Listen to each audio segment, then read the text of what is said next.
Siendo muy puntuales y juiciosos con el manejo del tiempo. Buenas tardes, mi nombre es Diana Gómez.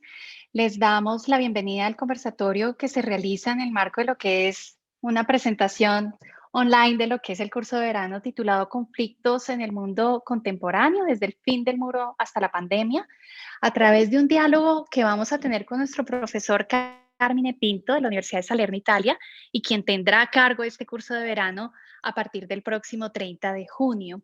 Entonces, tendremos hoy un conversatorio sobre el conflicto venezolano, posibles caminos de solución. A continuación, quiero presentarles a nuestros invitados, a nuestro moderador, para dar inicio. Entonces, nos acompaña aquí María Clara Roballo, investigadora del Observatorio de Venezuela, nuestro profesor, investigador y vocero del Observatorio de Venezuela, Ronald Rodríguez, y nuestro invitado, profesor internacional, Carmine Pinto. Bienvenido. Carmine Pinto es profesor de Historia Contemporánea de la Universidad de Salerno, Italia. Se ocupa de historia, de estudiar y trabajar sobre historia política, historia cultural, historia militar. Trabajó sobre los sistemas políticos del siglo XX. Actualmente se ocupa de las guerras civiles y los movimientos nacionales del siglo XIX. Autor de unas 150 publicaciones científicas. Su último libro recibió premios científicos y culturales.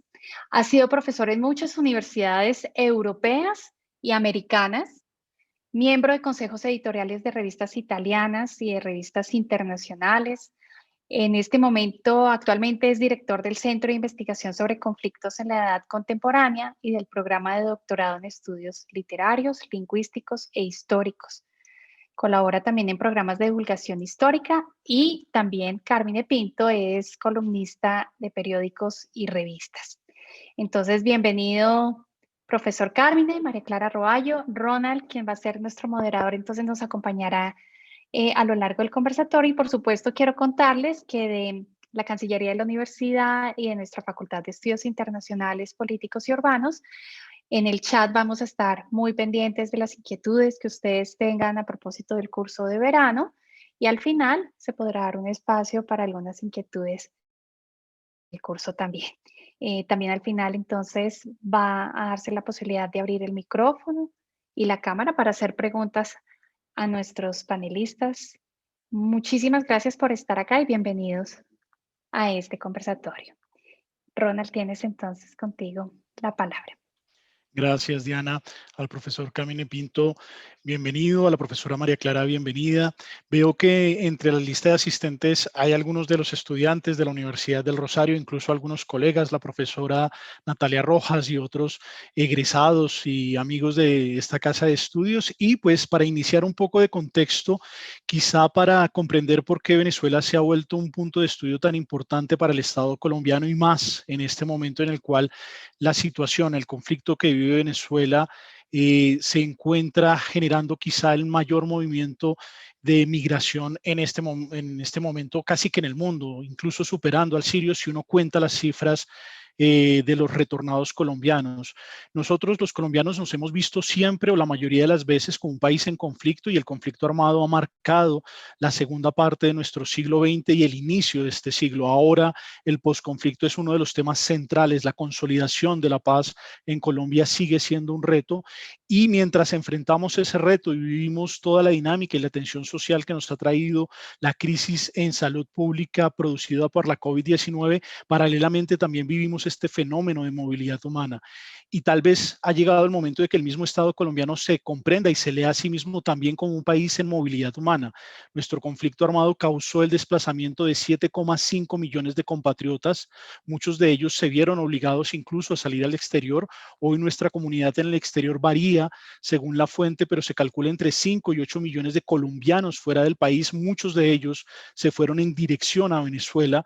La última cifra que se tiene de colombianos en Venezuela es de aproximadamente 3,4 millones de compatriotas que están en los barrios, en las zonas de conflicto y en todas las partes del territorio venezolano que hoy se ven golpeadas por una crisis multidimensional que ha llevado al país a sumirse en una situación absolutamente compleja que ha causado la salida de más de 5,6 millones de ciudadanos venezolanos en los últimos años.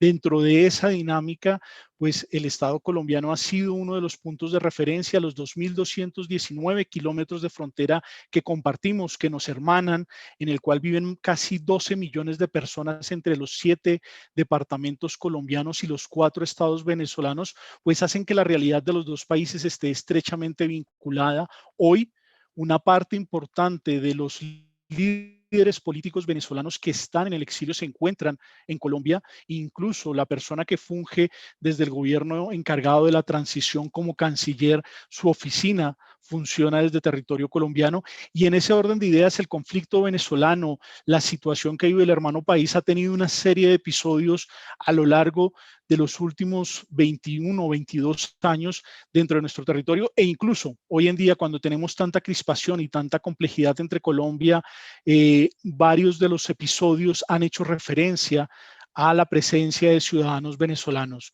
Como lo sabemos, el Estatuto Temporal para la Protección de Migrantes Venezolanos ha empezado el pasado 5 de mayo, y hoy, cuando Colombia vive una de las mayores crisis, se generan tensiones sociales frente a la posición de líderes venezolanos respecto a la política colombiana y también respecto a la presencia de población venezolana en las diferentes movilizaciones sociales que vive nuestro país. En ese orden de ideas, hoy vamos a tratar de entender un poco el contexto general, el contexto latinoamericano y particularmente en Venezuela sobre esa conflictividad que vivió el país hermano, y por otro lado, también veremos las repercusiones o las implicaciones que ha tenido en materia de movilidad humana y particularmente los impactos de la migración que han estado presentes en las disputas políticas, no solamente en Colombia, en Chile, en Perú, en Ecuador. Han sido parte de la confrontación que han vivido estos países, tanto en temas políticos como incluso es un poco particular que sea precisamente la sociedad peruana, que durante mucho tiempo fue una sociedad multidiversa con diferentes raíces culturales, la que hoy genere una mayor tendencia xenofóbica hacia los venezolanos y que incluso esté causando que hermanos venezolanos estén de nuevo regresando hacia nosotros.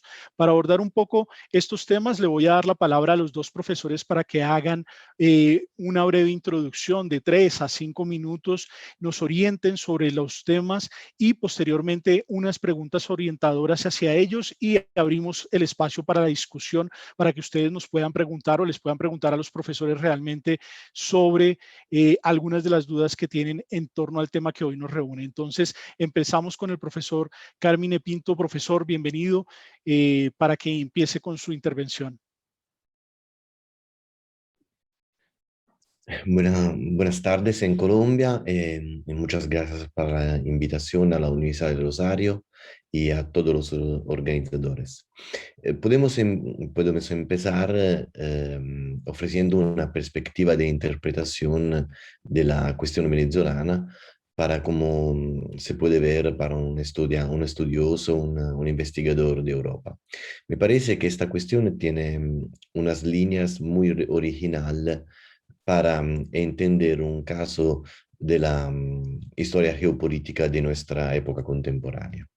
Primero, lo que significa en el contexto del postguerra fría. Segundo, lo que significa en la dialéctica más importante de los sistemas políticos del postguerra fría, el enfrentamiento entre liberalismo y populismo. Y tercero, lo que puede significar en un contexto totalmente inesperado y totalmente sorprendente, que es el mundo en la época del virus, en la época que empezó en 2020 y que nos lleva a vivir un contexto geopolítico totalmente único. En el primer caso, me parece que el perfil interpretativo es absolutamente único. El régimen venezolano es el único régimen que, con un perfil socialista y marxista que se construyó después del fin de la Unión Soviética, el derrumbe de las democracias populares, así se llamaban en la Europa el oriente de Europa, y la transformación capitalista de la China. En ese sentido, y en términos de interpretación geopolítica de sistemas internacionales, el caso venezolano es absolutamente único a nivel de historia global. Segundo, lo que nosotros hemos vivido en la primera etapa del siglo XX, el enfrentamiento entre nazismo, comunismo y democracia liberal, y en la segunda etapa del siglo XX, el enfrentamiento global, no solo europeo, global, entre dos grandes bloqueos, el bloqueo comunista y el bloqueo democrático capitalista, eh, terminó definitivamente con el triunfo del liberalismo y la transformación de China y de larga parte también de los países asiáticos. Lo que ha pasado desde el final de los años 90 y lo más importante, en las últimas 2 décadas, las primeras 2 décadas del siglo XXI, no es como muchos pensaron, no fue como muchos pensaron el triunfo del liberalismo, pero el surgimiento de otro desafío entre liberalismo y populismo radical. Y también en ese sentido el caso venezolano es absolutamente único, porque logró combinar la herencia socialista con un nuevo populismo y también desarrollar un perfil político criminal que no tiene ninguna comparación en todos los países que nosotros conocimos en el mundo occidental. Tercero, este caso original de una sobrevivencia y una herencia de la Guerra Fría en un enfrentamiento entre populismo y liberalismo, tuvo un momento de grande protagonismo con la crisis 2014-2019, pero desapareció totalmente a nivel global después de la implosión de la crisis del virus del COVID y el surgimiento de otros desafíos globales. En ese sentido, el tema que presentaste como un tema poderoso, y es un tema poderoso, imagino que después lo vamos a retomar mucho, el tema de la migración venezolana, desapareció totalmente de la mesa global.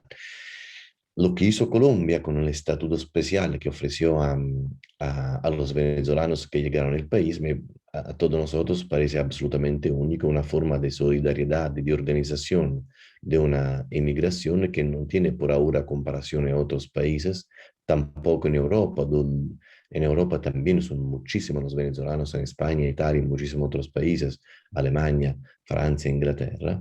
Eso quiere decir que estamos para un estudioso, para un investigador, hablando de un tema absolutamente único en términos de perspectiva histórico-política, la sobrevivencia a la Guerra Fría.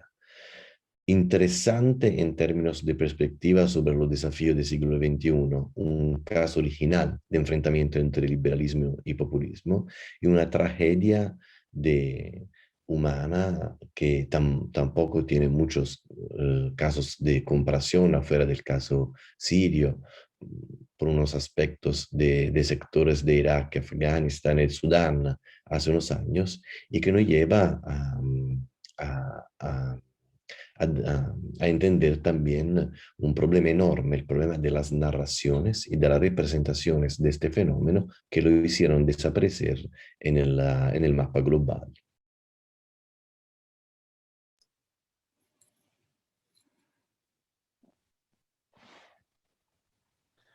Gracias, profesor. Continuamos con la profesora María Clara Roballo. Profesora María Clara. Buenas tardes, un saludo especial para todas y todos. Y bueno, el efecto más visible y contundente a nivel internacional de lo que está pasando o está viviendo Venezuela en materia política, económica y social es la migración de al menos 5.648.000 venezolanos. Esta cifra es un subregistro porque se nutre sobre todo de migración regular y sabemos que la población venezolana en el exterior tiene grandes problemas para aportar documentos de viaje y por lo tanto tiene un alto carácter irregular que no es tenido en cuenta por la estadística. Sin embargo, este aproximado de 5.6 millones, un aproximado que nos da el GIFEN, que es el Grupo Interagencial de Naciones Unidas para mediar la migración en la región, nos dice que más del 17% de la población total venezolana está fuera de su país. Esta es una cifra que casi duplica la tasa media de migración de los países de la región, una región que sabemos que tiene una fuerte experiencia de varias décadas en la expulsión migratoria. Entonces, por lo tanto, el que Venezuela tenga este alto porcentaje de migración y que lo haya consolidado en solo 5 años, nos dice que en el vecino país se están dando unos factores muy intensos y continuos de expulsión migratoria, una migración también muy cercana al tema de refugio, que también requiere nuevas miradas frente a los conceptos y las categorías que estamos acostumbrados a realizar en el tema migratorio. Sabemos que Naciones Unidas ha diagnosticado esta situación, lo que está sucediendo en Venezuela, como una emergencia humanitaria compleja. Este es un concepto por Clive y Lockham que recoge varios elementos que nos sirven para entender las razones de la diáspora. Son elementos como el debilitamiento de las instituciones, la fragmentación del Estado, el declive de la economía informal y el fortalecimiento de economías informales y en algunos casos economías ilícitas. Igualmente el aumento elevado de la pobreza, una pobreza multidimensional, el desabastecimiento de alimentos y medicinas que muestran el detrimento del mercado y también de sectores tan importantes como el de la salud y la educación. Y todos estos elementos confluían simultáneamente en países con guerras o con conflictos internos prolongados. El caso de Venezuela es inédito, no es un país que viene en guerra o que viene en un conflicto interno. Entonces, efectivamente, el que hoy esté diagnosticado pues va a merecer un análisis muy profundo. Esta migración hoy tiene un carácter transnacional, como lo dijo el profesor Ronald. Colombia es el receptor del 36% de la diáspora, seguido por Perú, Chile, Ecuador. Y este es un fenómeno que nos muestra las implicaciones internacionales del conflicto en Venezuela y obliga a que los países de Sudamérica que hoy están recibiendo esta migración tengan una relación interdependiente, ya sea por la ejecución de políticas públicas coordinadas o no coordinadas como se está dando, o por las dinámicas mismas del fenómeno migratorio. Son todos efectos que en Colombia, pues al compartir esta vasta frontera y amplia frontera, pues se va a vivir de una manera muchísimo más aguda. Y ya para finalizar esta introducción, es un fenómeno reciente la migración para la región, sobre todo por el número y sobre todo por las características tan precarias con el que la migración venezolana se está moviendo a través de nuestras fronteras regionales. Y esto sin duda implicará grandes desafíos a los países receptores en términos de gobernanza nacional y gobernanza local. También en términos de atención humanitaria, pero sobre todo en términos de integración, ya que este es un fenómeno que ha venido para quedarse. Esta migración es de largo aliento y ha llegado a los países para establecerse, lo que incluso requerirá en algún momento abrir espacios de diálogo y consenso con el gobierno venezolano. Gracias, profesora María Clara. Y para empezar un poco el diálogo, me gustaría preguntarle al profesor Pinto sobre la dinámica de la revolución. El curso de conflictos en el mundo contemporáneo, digamos que se divide como en 5 bloques y el cuarto bloque es el de la revolución. Y en el caso de América Latina son una aproximación a las fuerzas radicales, cómo contrastaron con el liberalismo. Y creo que una de esas fuerzas pues, fue precisamente la revolución bolivariana. Y quisiera preguntarle un poco por eso, ¿cómo el populismo de la revolución bolivariana contrastó con el liberalismo?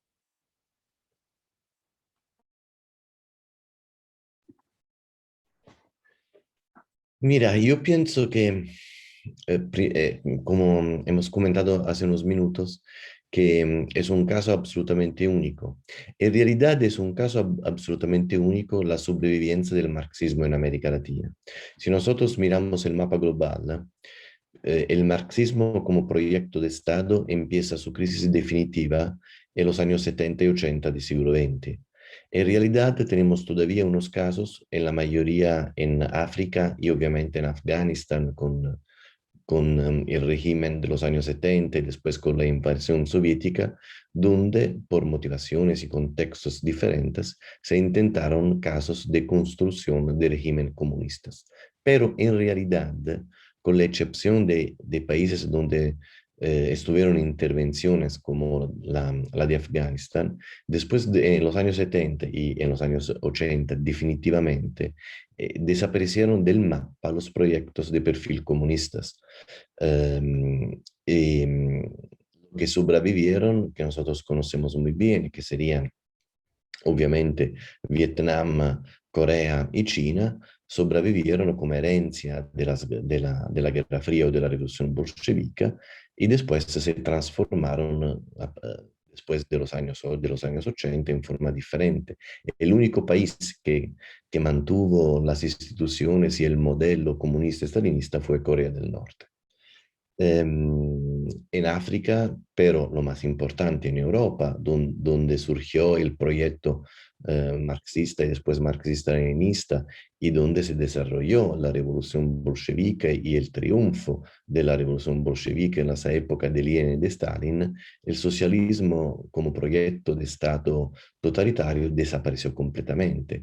Por ejemplo, si nosotros vamos a ver ahora en las elecciones de todos los países europeos o las elecciones del Parlamento Europeo, los partidos que en una forma tienen este programa, este proyecto y esta identidad política son una minoría, una muy pequeña minoría, y en la gran mayoría de los países europeos simplemente no existen. Lo que ha pasado en América Latina es un caso muy raro, es una sobrevivencia de esta herencia del marxismo-leninismo del siglo XX, que en una forma desarrolló a través de la presencia y de las relaciones que se movieron alrededor del régimen cubano y de otros partidos y grupos políticos de América Latina, con un proyecto general y continental que después desarrolló en el partido, el movimiento chavista y la toma del poder para Chávez su éxito más contundente, que pero no tuvo en los otros países donde también ganaron partido que tenían como referencia el Foro de Sao Paulo, el mismo desarrollo con un perfil de un régimen como el de Chávez y el después de Maduro.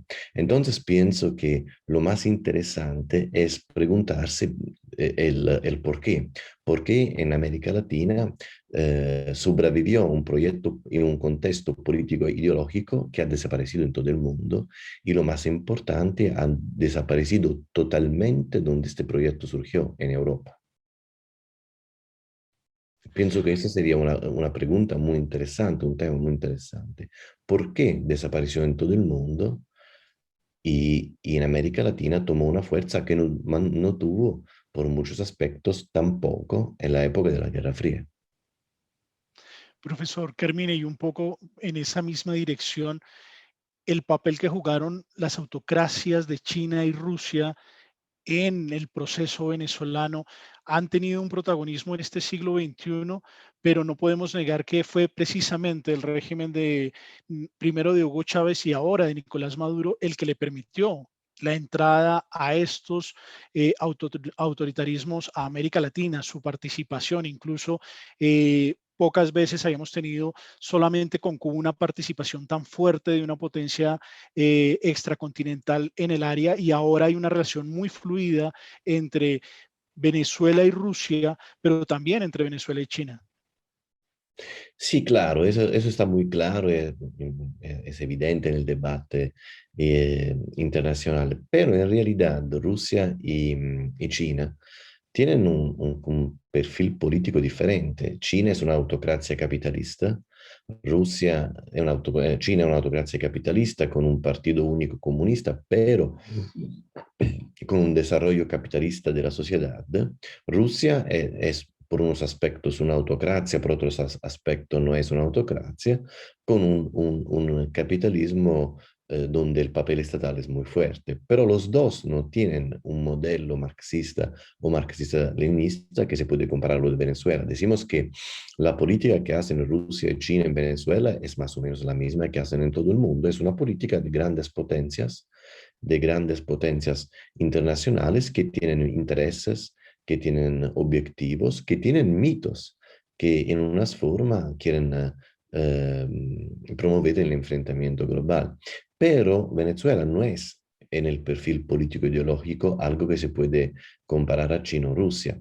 Como comentaba hace unos minutos la colega Robayo León, el mismo ejemplo de la inmigración es increíble. Nosotros conocemos más o menos un siglo y medio de desplazamiento en la historia global, empezando para la guerra de Crimea en los años 50 del siglo XIX, llegando a los desplazamientos de los Balcanios, de las primeras guerras balcánicas en los años 70 y 80 del siglo XIX, hasta los primeros las primeras acciones contra los armenios en el Imperio Otomán, el final del siglo XIX, y después tenemos un montón de casos con la crisis y el fracaso de los imperios centroeuropeos después de la Gran Guerra o del fin de todo el mundo del oeste de Europa en la Segunda Guerra Mundial. Podemos continuar sobre este tema, sobre estos ejemplos, llegando hasta la Siria del siglo XXI, pero el caso de Venezuela es increíble porque este desplazamiento no es consecuencia de una guerra civil ni de un conflicto de bajo nivel, con una baja intensidad. El desplazamiento de Venezuela es un caso único de una parte importante, enorme y por muchos aspectos la más activa de la población que toma la decisión en todas las formas de salir de su país porque el nivel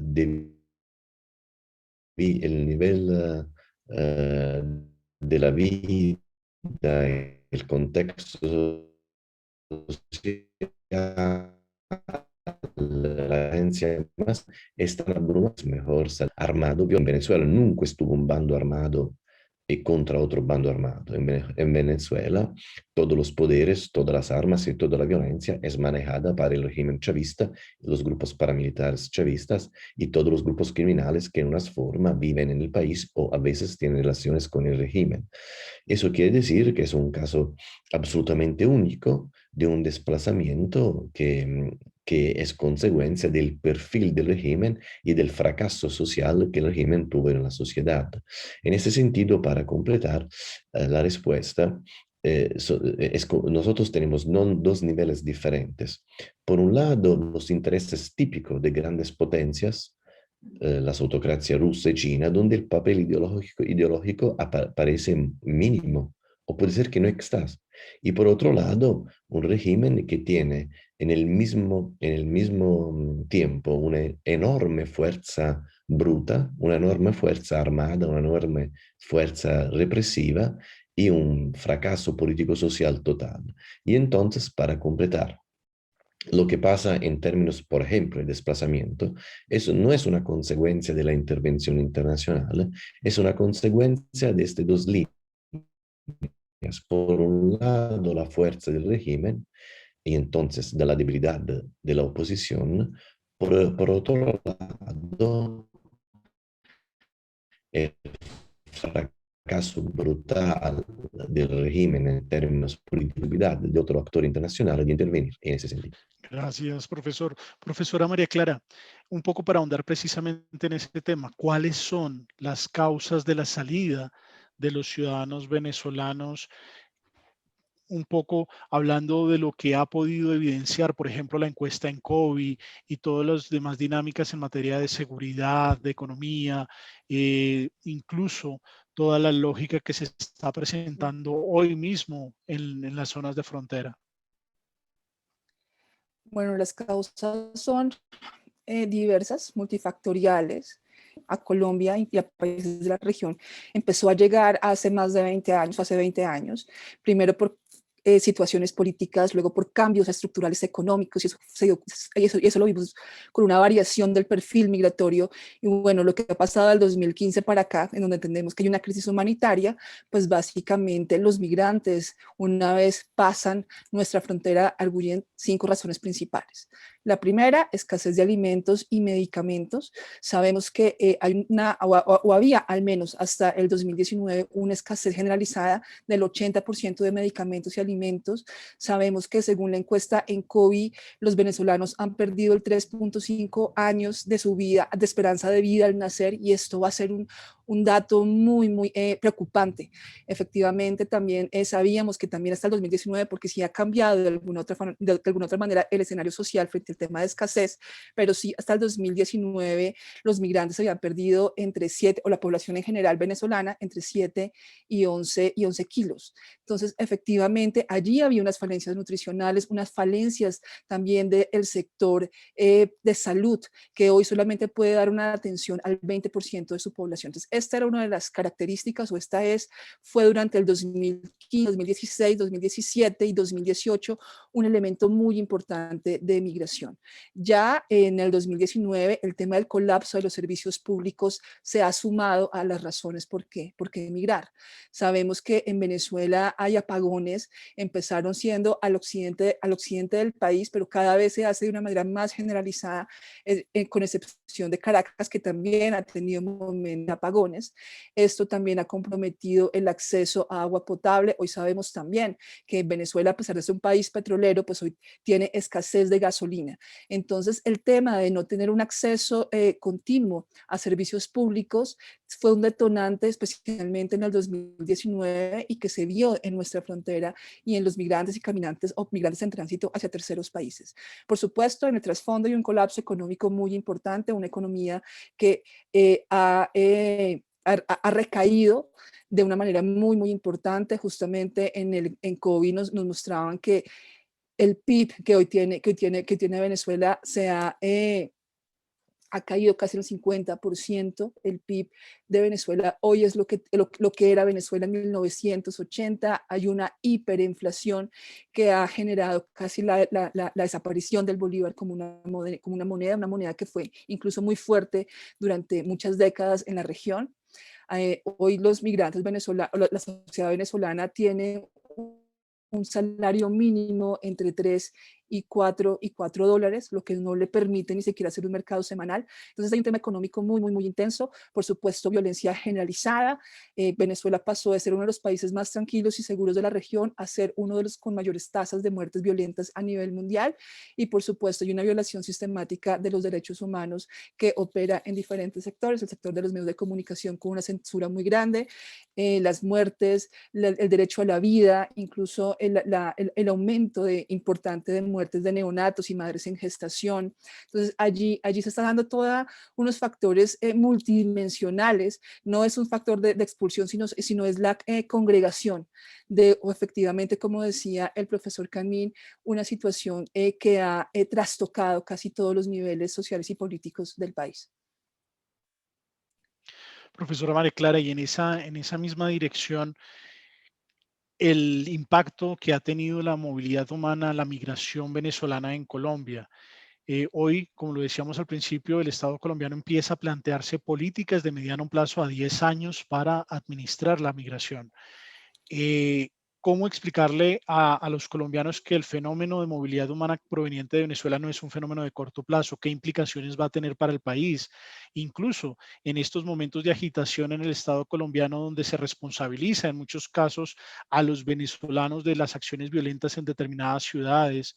¿Cómo construir esa convivencia, esa integración y toda la dinámica de acercamiento con este componente de la sociedad que ahora va a ser parte de la sociedad colombiana? Yo iniciaría diciendo que la lectura de la migración desde Colombia tiene unas particularidades claramente con Venezuela que hoy no tienen países como Perú, Ecuador o Chile. Por un lado tenemos esa frontera de 2.219 kilómetros que nos ha dado una situación de una migración histórica, una migración propia de los fenómenos y de una migración pendular que efectivamente en este contexto ha aumentado de una forma muy aguda. Igualmente tenemos un pasado migratorio compartido, en donde los colombianos migramos sistemáticamente a Venezuela y luego en esta coyuntura que está viviendo Venezuela, esas redes y familias binacionales se han reactivado y eso de alguna otra forma explica el gran número de retornados que tenemos en Colombia provenientes de Venezuela. Por supuesto, sabemos que Venezuela fue un país de recepción migratoria muy importante a nivel mundial, en donde había una colonia colonias españolas, portuguesas, italianas, y todos ellos están recibiendo de alguna forma retornados, pero no en el número que está recibiendo Colombia. No tenemos hoy una cifra que diga cuál es el porcentaje de esa población. El gobierno dice que son más de 600.000 personas, pero seguramente también ese es un gran subregistro. Entonces creo yo que efectivamente parte un poco, yendo hacia tu pregunta, Ronald, ¿por qué esta migración ha llegado para quedarse? Creo que en el caso específico de Colombia, además de que el proceso migratorio es difícil, en que movilizarse una persona, una familia son decisiones que toman tiempo, son decisiones que buscan un arraigo, que buscan construir proyectos de vida y que difícilmente generan un retorno al país. Pues en el caso colombiano tenemos, como lo digo, un gran número de retornados que hablan o que tienen acento venezolano, retornados que están descubriendo que tienen la posibilidad de acceder a la nacionalidad colombiana, pero que son colombianos de hecho y de derecho. Entonces, pues efectivamente allí tenemos que pensar esta migración como un fenómeno que ha llegado para quedarse.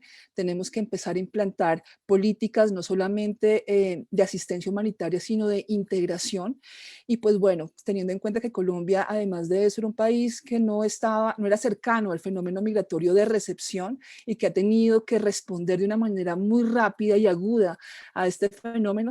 Solamente para dar una cifra, para el 2015 teníamos cerca de 30.000 venezolanos en el país. Luego en el 2021 hablamos de 1.742.000 solo con vocación de permanencia y sin contar los otros tipos de flujos migratorios que también provienen de esta migración proveniente de Venezuela. Entonces allí pues efectivamente es un fenómeno que ha llegado de alguna u otra forma y que es muy, muy notorio y que ha generado ciertas tensiones sociales. Entonces pues el tema de la xenofobia parece inherente a estos fenómenos migratorios que vienen en un corto plazo, con unas estadísticas muy, muy grandes. Y pues efectivamente, si bien Colombia ha mostrado una mirada solidaria, también coherente con las relaciones y los fuertes vínculos que ha tenido con Venezuela, pues la xenofobia empieza a ser de alguna otra forma un fenómeno todavía con episodios aislados, pero sí preocupa que cada vez más se instrumentalice al migrante, sobre todo en campañas electorales, que es lo que tenemos el próximo año y el siguiente. Entonces, hacia allí tiene que ir dirigidas las acciones del gobierno, de la academia, por supuesto, de los medios de comunicación que tienen un papel tan importante, y entender que es un fenómeno que inició para nosotros hace 20 años con una mayor intensidad desde el 2015, pero que no va a regresar a Venezuela, y tenemos que generar políticas de inclusión a una población importante. Gracias, profesora María Clara. Ya para ir cerrando la sección de preguntas, ahorita en breve Ana María Franco nos va a ayudar con las preguntas de los participantes en el ejercicio del día de hoy, pero antes de pasar a esas preguntas de los participantes, me gustaría preguntarle al profesor Carmine sobre lo que viene un poco en la dinámica para América Latina. Durante la segunda mitad del siglo XX, Venezuela jugó un papel determinante en la medida en que era uno de los proveedores seguros de petróleo para los Estados Unidos, y esa matriz energética petrolera fue muy importante en Venezuela. De hecho, la identificación de Venezuela como país petrolero siempre ha hecho parte de la identidad de los venezolanos. Hoy Venezuela ya no es el país productor de petróleo que fue.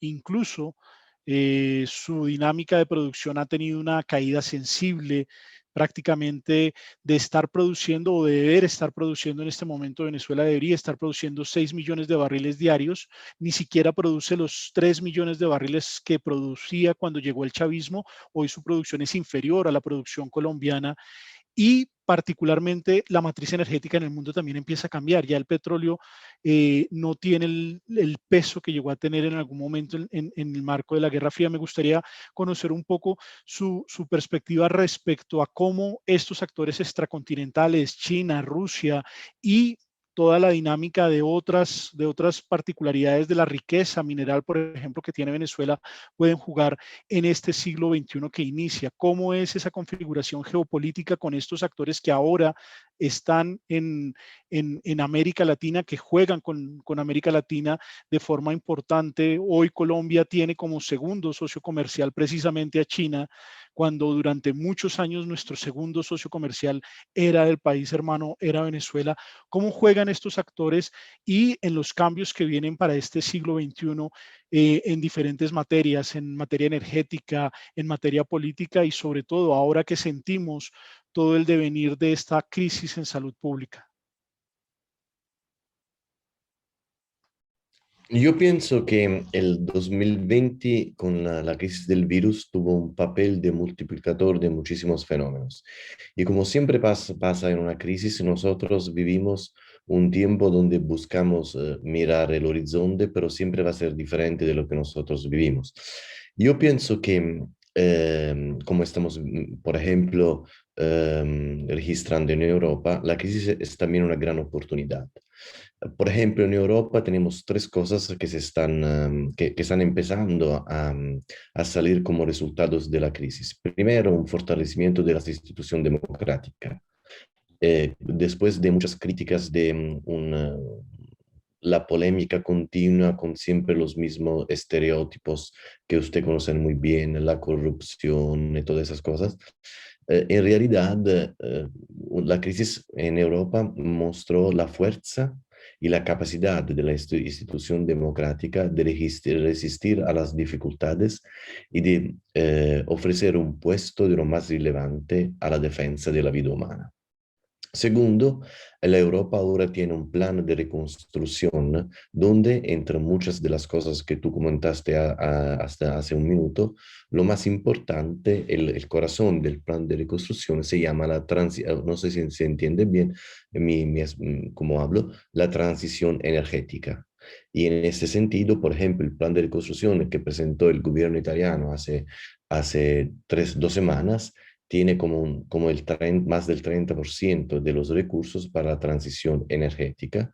Tercero, la crisis ofreció la posibilidad de hacer un cambio radical en la organización de las relaciones institucionales.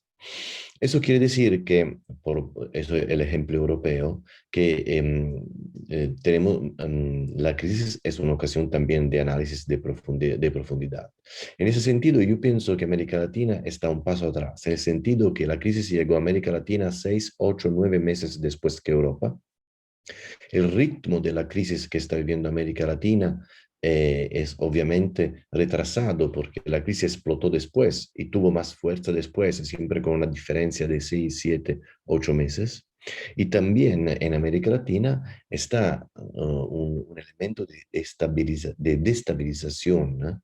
Que es el populismo socialista que tiene su corazón en Cuba y en Venezuela y todos las fracturas que hemos visto en otros países de América Latina en el último año, que se cruza con fuerza con las consecuencias de la crisis pandémica.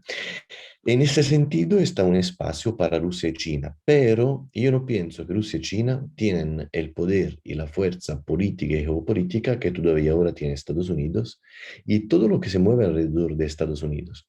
Entonces yo pienso que América Latina tiene muchas salidas en América Latina están muchas salidas a esta crisis, pero yo pienso que en realidad de las fuerzas de la institución democrática va a ser la ventaja más importante para la larga mayoría de América Latina de salir.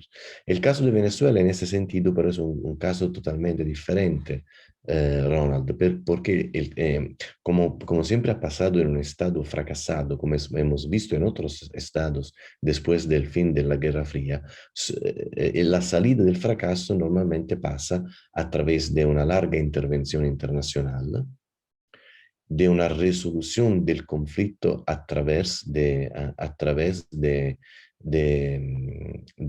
un cambio de régimen desde un grupo a otro grupo que tiene una legitimación internacional.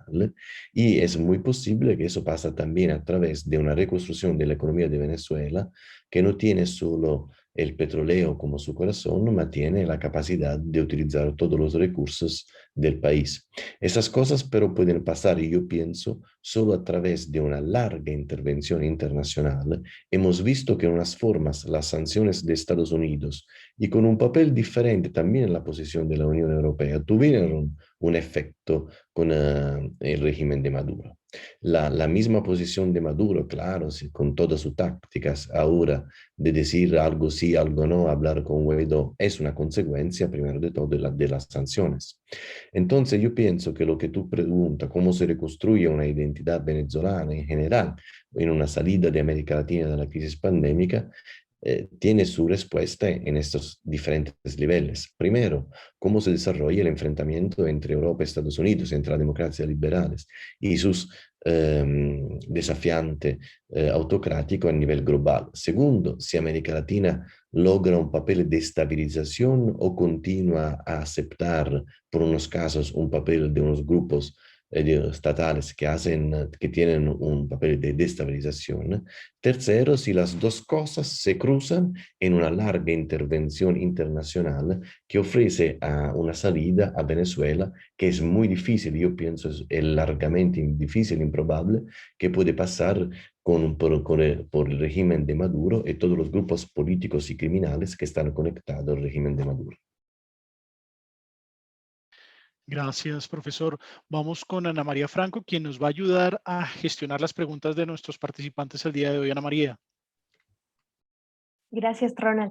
Bueno, estoy consciente del tiempo, pero vamos a intentar que todo el mundo tenga un espacio. Régulo lleva con su mano levantada un tiempo, entonces le vamos a dar la palabra a él. Régulo, perdón, creo que ya puedes activar tu micrófono. Ok, buenas tardes a todos. Yo soy venezolano, vivo en Estados Unidos, soy producto de esa diáspora que nos ha convertido en el país más grande del mundo. Hay varias cosas que quiero enfatizar y estoy de acuerdo con lo expuesto por la señora Roballo. Obviamente la inmigración que tuvo Venezuela o que ha tenido Venezuela la ocasionada por el mismo Estado, porque el Estado creó una violencia estructural para que los ciudadanos que vivíamos en Venezuela tuviéramos que salir forzosamente. Pero también quiero hacer poner un poquito de énfasis en esto. Cuando la señora Roballo habla de los retornados, obviamente en Venezuela vivían aproximadamente 5 millones de colombianos que se fueron a Venezuela en distintas épocas, no en una sola época, y obviamente eso no se notó. Y esos colombianos que se recibieron en Venezuela, pues obviamente tuvieron hijos, se casaron con venezolanos, y cuando comienzan a emigrar, quienes emigran, empezaron a emigrar obviamente los colombianos que por su nacionalidad le correspondía la ciudadanía, y también la diáspora vamos a decir, se dividió en varias etapas. Primero empezó a salir la clase media profesional, luego un poquito más abajo, y luego ya lo que estaba saliendo para todo el resto del mundo eran gente desesperada. Ahora, lo que quiero en este momento enfatizar es eso básicamente, que se nos ve como una crisis que de repente comenzó a salir sin ningún motivo, por motivo de guerra.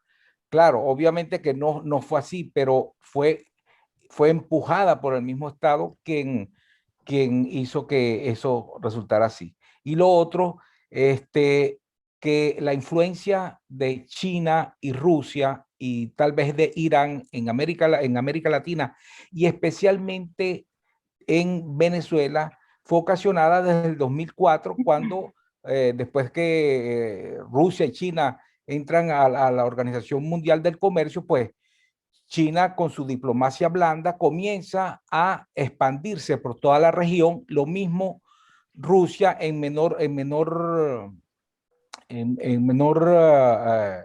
cantidad, pero con los acuerdos que hizo Chávez a través de Cuba en la compra de armamento, fue lo que generó la presencia de este país allá, y lo mismo de los iraníes. Y por último, para terminar, quisiera decir lo siguiente. Hoy en día el conflicto, el proyecto bolivariano va mucho más allá de lo que nosotros podíamos habernos imaginado antes. El proyecto bolivariano va específicamente para la toma de Colombia en las próximas elecciones por parte de la izquierda radical. Y eso a mí me tiene muy preocupado, porque ya estamos viendo el conflicto que hay ahorita en Apure con la FARC, o la disidencia de la FARC, como quieran llamarla, y la unión del crimen transnacional organizado con el gobierno venezolano y con miembros de las Fuerzas Armadas. Entonces, ver el conflicto. Muchas gracias, Regulo. Sí, ya, en blanco y negro, o sea, hay que como como que ahondar más en los factores en desarrollo para poder tener más concretamente una visión sobre lo que pasa en Venezuela. Gracias. Muchas gracias, Regulo. Antes de continuar con las preguntas y para poderle dar un espacio a todos los participantes, les quiero recomendar primero que las intervenciones se orienten hacia preguntas más que hacia intervenciones, y lo segundo, ser lo más breves posibles, tanto los invitados con sus preguntas concretas como nuestros ponentes como las respuestas breves.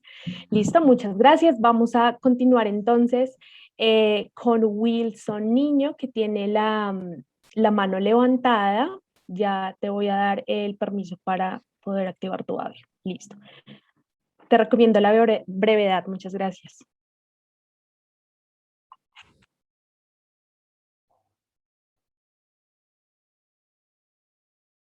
Debes activar tu micrófono. Ya debes tener el permiso para hacerlo.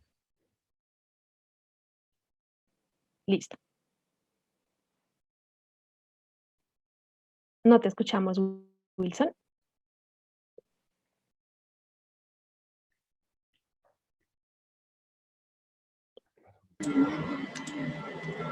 Creo que tiene problemas técnicos. Sí, a lo mejor es algo con tu micrófono. Si quieres puedes escribir la pregunta por el chat y yo me encargo de decírsela a los invitados. Vamos a seguir entonces con Jaime Congole. Ya te voy a dar permiso para activar tu audio y por favor te recomiendo la brevedad en tus preguntas.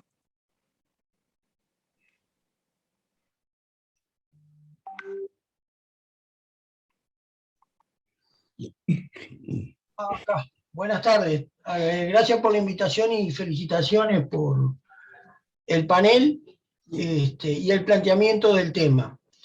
El tema de Colombia es una guerra molecular que, como ya se explicó, se está gestando.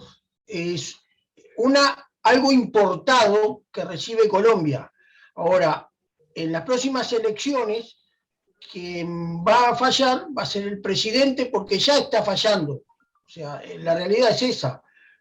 Juzga a los policías que tienen que reprimir porque tienen un problema de que queman las seccionales con la gente adentro, les tiran bomba molotov y todo eso, y esto porque simplemente cumplen con su trabajo, caen presos o caen sancionados. Eso es la parte de Colombia, que lo que falla es el presidente, falla el Estado.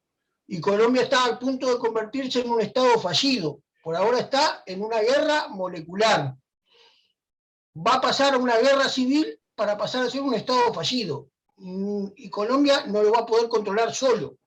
O va a tener que aliarse con otros países, como ONU va a tener que mandar o regular fuerzas internacionales, o la región u otro. Lo de Venezuela es otro tema, porque esto del diálogo que se intenta es parte de una maniobra que ya se ha generado y se ha gestado antes. ¿Cuántos diálogos ha tenido Maduro? Y cada diálogo que se le inicia a Maduro, cada diálogo que se concurre, manda delegado, esto, aquello, lo otro, pasa el tiempo y Maduro cada vez es más fuerte. A Maduro no le interesa si el pueblo venezolano vive, si el pueblo venezolano se muere, solamente le interesa hacerse más rico. O sea, cada vez son más ricos. Exportan hacia Irán, exportan el uranio. Irán está cada vez enriqueciendo más uranio. ¿De dónde lo saca? Se lo envían desde Venezuela. O sea, son todos esos temas que dicen, sí, Venezuela tiene que es un bloqueo. ¿Bloqueo de qué?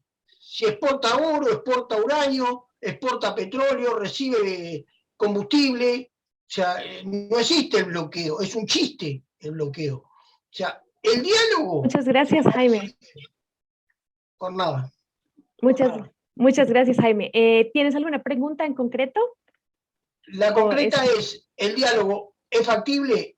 Lo de Colombia, ¿se arregla cediendo todas las concesiones que le ha cedido el gobierno a los protestantes?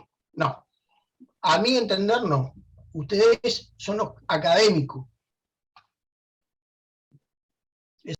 Muchas gracias, Jaime. Ronald, Carmine, María Clara, no sé si tengan algún aporte respecto a la intervención de Jaime. Muchas gracias, Jaime.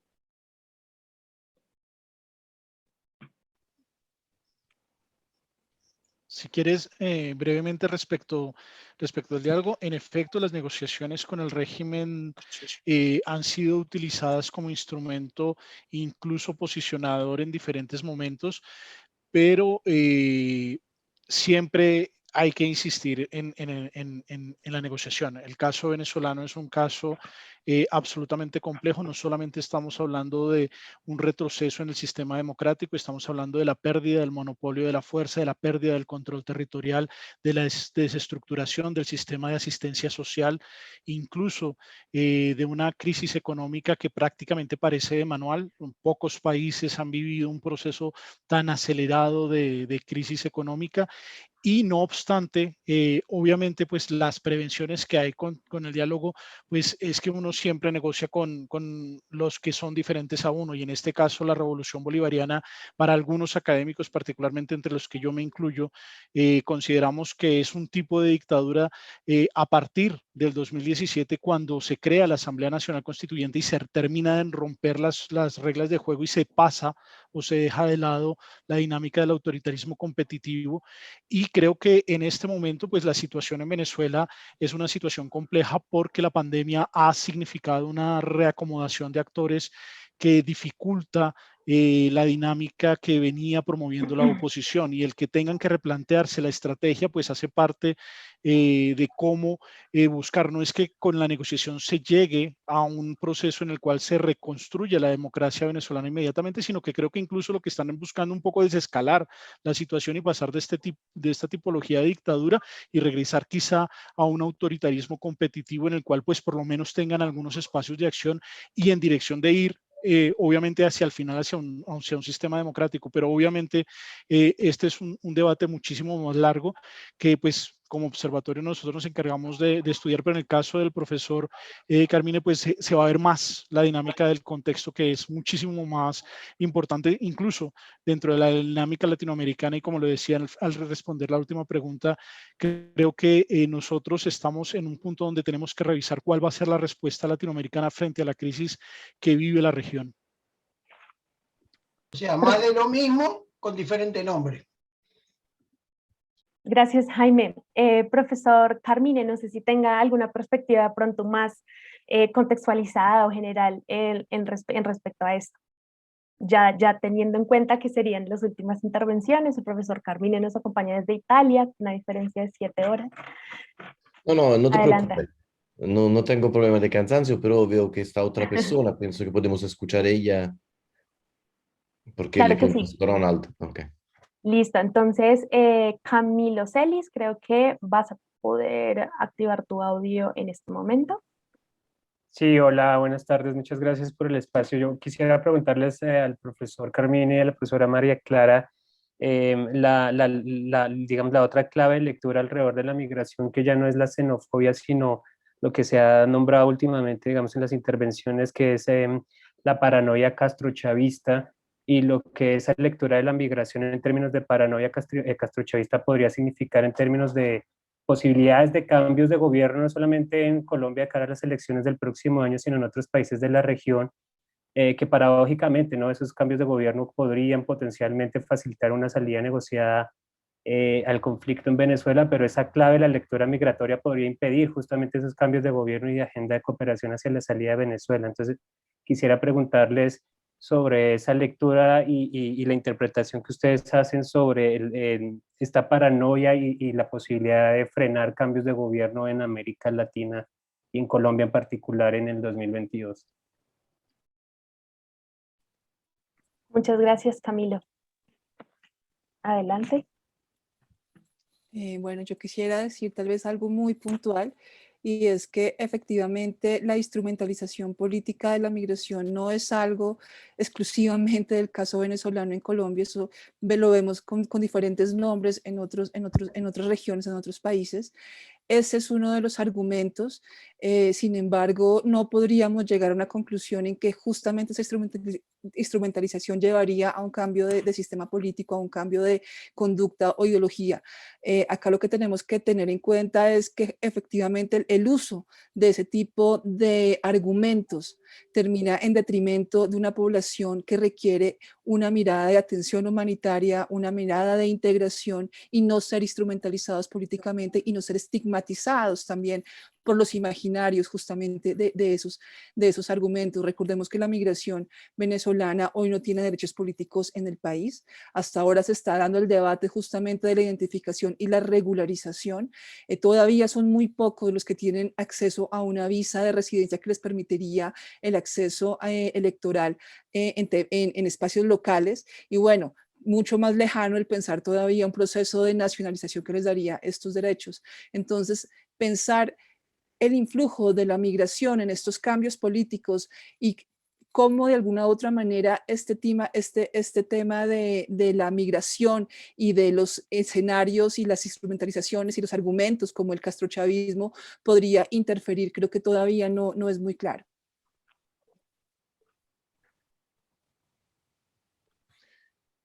Sí, me parece que María Clara contestó sobre esta relación con la migración.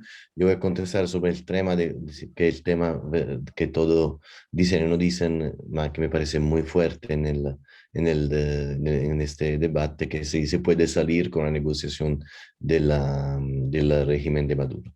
Nosotros tenemos en la historia desde 1917, si usted lo piensa, son 104 años, y en 4 años, alrededor de 21 ejemplos de régimen comunista en el mundo. 8 en Europa, 4 en Asia, 4 o 5 en Asia, si tenemos en cuenta también Yemen, 3 en África y 2 en América Latina. Los regímenes comunistas europeos cayeron, fracasaron como consecuencia de una crisis internacionales, que fue el enfrentamiento entre los bloqueos de la Guerra Fría y el fracaso de la Rusia como consecuencia de la Guerra Fría, los 8 regímenes comunistas europeos. Los regímenes comunistas de África, que estaban estrictamente conectados a los europeos, cayeron, fracasaron como consecuencia y derrumbaron la guerra civil del fin de los regímenes comunistas europeos. Primer grupo. Segundo grupo, los regímenes comunistas asiáticos, con la excepción de Corea, se transformaron a través de un cambio capitalista, Vietnam y China, o a través de una invasión externa, Camboya. El único caso de un régimen que no tuvo crisis de este perfil es el régimen cubano. Es como decir que si Castro quería hacer una salida en los años más difíciles de su experiencia, ¿no? Los primeros años 60 o los primeros años 90. Obviamente Castro no lo hizo y el régimen comunista cubano continuó hasta hoy. Entonces yo pienso que es muy difícil, si nosotros averiguamos los 21 casos que tenemos en la historia contemporánea, es muy difícil una salida de un régimen de este perfil, porque todos los regímenes comunistas que nosotros conocimos tienen unas características que no son solo del control de las fuerzas militares y de las estructuras sociales. Lo más importante es el control de las ideas, de las mentes, de los hombres y de todas las cosas que pueden construir o deconstruir representaciones, imaginarios, identidades, miedos. El miedo, por ejemplo, es el motor más fuerte del poder. Eso quiere decir que yo pienso que es imposible una salida del régimen venezolano si no está una larga intervención internacional y la construcción a través de esta larga intervención internacional de una salida que puede tener diferentes éxitos, diferentes opciones, diferentes manejos, pero es muy difícil que se puede, si no está una crisis contundente, equilibrar, negociar una salida entre un actor poderoso y un actor que no tiene ningún poder en el perfil militar y también el perfil económico, que es la oposición venezolana.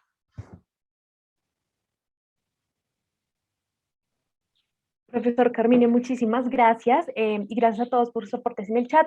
No identifico una pregunta puntual y la última intervención del profesor Carmine en realidad me da de pronto la oportunidad o me da pie para resaltar la importancia de esto, y es que si bien hoy estamos tratando este tema tan polémico y complicado de Venezuela, el curso de conflicto se va a enfocar y va a tener una mirada un poco más global. No sé, profesor Carmine, si en un momento quiere agregar de pronto que más allá del caso que estamos viendo hoy, se van a ver muchos casos, muy bien como lo dice el nombre, desde mucho antes hasta la pandemia, desde la caída del muro hasta la pandemia, y me parece muy importante resaltar eso. Finalmente, ya como para traer la reunión un poco a su fin, recordarles las fechas de este curso de verano. Se van a dar del 30 de junio al 15 de julio de este año. Son más o menos 36 horas de aprendizaje remoto, sincrónico, a cargo del profesor Carmine Pinto. Actualmente contamos con descuentos por pronto pago que siguen estando activos si les interesan. En el chat les hemos compartido todos nuestros canales de atención para que también se comunique con nosotros si quedan con alguna duda después de este espacio, que nunca será suficiente para toda la valiosa participación, pero quería resaltarles eso. Y ya de pronto encaminar la reunión hacia los últimos o las últimas intervenciones de parte de ustedes, Ronald, María Clara y Carmine, de pronto el mensaje con el que queremos de alguna manera terminar la sesión de hoy. Muchísimas gracias a todos por sus intervenciones y bueno, les doy la palabra para ya terminar la sesión. Gracias, Ana María. A mí solo me resta decir al profesor Carmine, muchísimas gracias por esta visión. Creo que la posibilidad de ver la realidad no solamente de Venezuela, sino de América Latina desde fuera del día a día nuestro nos ayuda a tener una visión muchísimo más clara, incluso en lo que ha sido el proceso histórico. Para algunos, la situación que vivimos, de hecho, hace poco lo discutía con mis estudiantes, estamos en la peor crisis de Colombia, el mundo por la pandemia está a punto de colapsar, y realmente pues esto es mucho más complejo. Y pues pandemias a lo largo de la historia ya hemos tenido, y esta no va a ser la última, y particularmente en América Latina vivimos un momento de particular efervescencia en el cual nuestras instituciones están siendo a prueba. Varios países tienen una tentación hacia el populismo, y nosotros que nos enfrentamos a un marco en los próximos años de reconstrucción de la peor crisis económica de nuestros últimos años, tendremos que ver cómo movemos los esfuerzos para que esa democracia pueda fortalecerse y no debilitarse. Y creo que poder tener la visión desde fuera, poder ver el cuadro no desde su interior, sino desde el exterior, puede ayudar mucho a tener una mejor perspectiva. Bueno, yo me uno un poco a las palabras del profesor Ronald, y es que efectivamente entender Venezuela desde una perspectiva macro, desde una perspectiva internacional, nos ayuda mucho, incluso en el tema de la migración. Nosotros, hoy es el tema de la migración venezolana en la región, y pareciera que no hubiera otro tipo de flujos migratorios, pareciera que estuviéramos alejados un poco de las dinámicas de migración sur, en la que hoy efectivamente Latinoamérica ya está totalmente inmersa. Y bueno, pues este tema migratorio ha venido a ponerse en las agendas de los gobiernos, ha venido a generar tensión incluso en varios conceptos tradicionales como Estado-nación, frontera, identidad nacional, y requiere una mirada mucho más abierta y una mirada mucho más contextual para su abordaje. Yo solo quiero agradecer por la invitación, me parece muy interesante. Pienso que siempre lo más interesante para nosotros que hacemos trabajo de investigación y también de divulgación, tener la oportunidad de conocer y conversar con intelectuales como Ronald y María Clara, y también con todas las personas que participaron en este encuentro, y que quiero agradecer, como los organizadores y la Universidad de Rosario. Muchas gracias, profesor Carmine. Pues bueno, con eso damos fin a nuestra sesión de hoy. Muchísimas gracias. Quedamos con nuestros canales de comunicación abiertos para cualquier duda o inquietud que tengan respecto al curso. Y bueno, muy buena tarde para todos y buena noche para el profesor Carmine. Estamos en contacto. Buenas noches a todos. Buenas tardes. Chao, muchas gracias. Nos vemos en el curso, Régulo. Muchas gracias.